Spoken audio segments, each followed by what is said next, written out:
The most bravest acts in the world happened in 2014 on a subway platform in Madrid, Spain.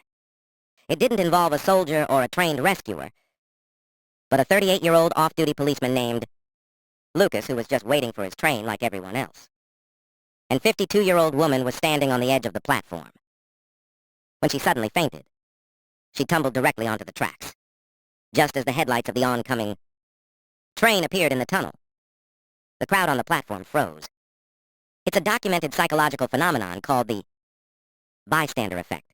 When something that terrifying happens, the brain often stutters, trying to process if what you're seeing is actually real. Lucas didn't have a superhero moment of clarity. He later described it as a pure physical reaction. He dropped his bag and jumped down onto the tracks. The train was screaming toward them, and the driver had already slammed on the emergency brakes. But a multi-ton metal train doesn't stop instantly.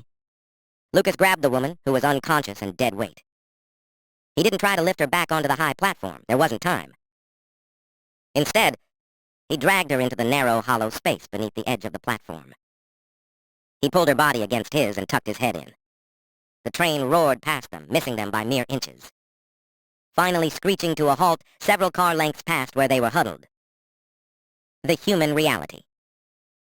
What makes this story real is what happened after the train stopped. Lucas didn't stand up and wave. He stayed down there in the dark, oily gravel of the tracks, shaking. When bystanders helped him up, he was covered in soot and grease. He didn't give a grand speech. He was breathless, pale, and visibly rattled. The woman survived with only minor bruises from the fall. Lucas went back to work a few days later. When he was interviewed, he didn't talk about bravery. He talked about how his heart wouldn't stop racing for hours, and how he just wanted to go home and see his family. It's a reminder that real heroes aren't people without fear. They are people who are absolutely terrified, but move anyway because they can't live with the alternative.